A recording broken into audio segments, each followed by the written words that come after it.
Morning champion, this is Professor Aswin from Government College of Technology. So wire dia பத்தி ஒரு கேள்வி கேட்டிருக்காங்க. இது கேட் 2012 கேட்ட கேள்வி, முக்கியமான கேள்வி, சிம்பிளான கேள்வியும் கூட. அப்படின்னா ஸ்ட்ரென்த் ஆஃப் மெட்டீரியல்ல ஸ்ப்ரிங்ஸ் டாபிக்ஸ் வந்து நம்ம கூட டெக்னிக்கல் சாம்பியன் ஸ்ரீஜன் இருக்காரு. என்ன கேட்டிருக்காரு?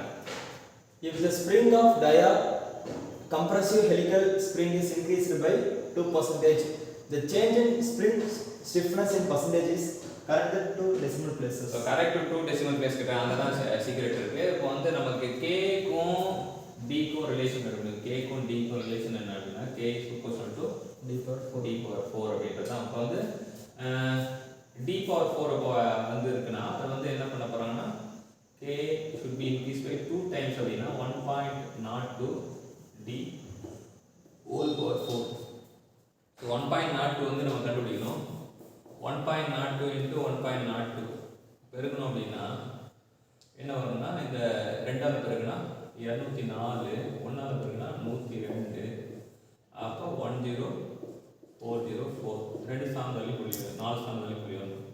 இது ரெண்டு வாட்டி பெருக்கணும். ஆனால் நமக்கு கேட்டால் 4 வாட்டி பெருக்க சொல்லலாம். 1.02 into 4 வாட்டினா இதே வந்து மறுபடியும் பெருக்கணும். 4ஆல் பெருக்கும்போது இப்போ ஃபஸ்ட்டு 16 வரும், அப்புறம் 16 வரும், அப்புறம் 4 வரும், மறுபடியும் ஒரு ஸ்தானம் விட்டுட்டு 0க்காக ஒரு ஸ்தானம் விட்டுட்டு அதே 16 16 4 மறுபடியும் ஒரு 0 இருக்குது, ஒரு ஸ்தானம் விட்டு 4 0 4 0 1. இப்போ இதை ஆட் பண்ணால் நமக்கு அந்த ஆன்சர் கிடைச்சிடும். 1 12 3 10 14 2 8 0 1. இப்போ எத்தனை சார்ந்த 8 சார்ந்த பிடிக்கும், 2 4 6 8. அப்போ 1.0824 அப்படின்றது தான் இருக்குது. இப்போ நமக்கு என்ன கிடைக்கும் அப்படின்னா இங்கே k is proportional to 1.0824. அது மட்டும் 4 ஸ்தானம் மட்டும் வச்சுக்கோம்.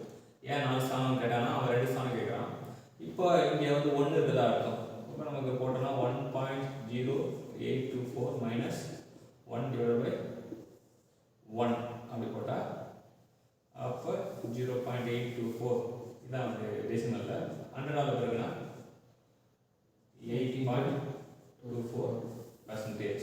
அப்போ என்னென்னா ரெண்டு நேர் தகவல் இருக்கிறனால k வந்து 2% இன்க்ரீஸ் பண்ணால் d வந்து 8.24% இன்க்ரீஸ் ஆகும். இங்கேயும் இன்க்ரீஸ் தான், இங்கேயும் இன்க்ரீஸ். ஏன்னா டைரக்ட்லி ப்ரொபோர்ஷனல்ன்றது தெரிஞ்சுக்கலாம். ஸோ இது வந்து சூப்பரான கேள்வி. கேக்கும் டிக்கும் தான் பொருந்துமா அப்படின்னு கிடையாது.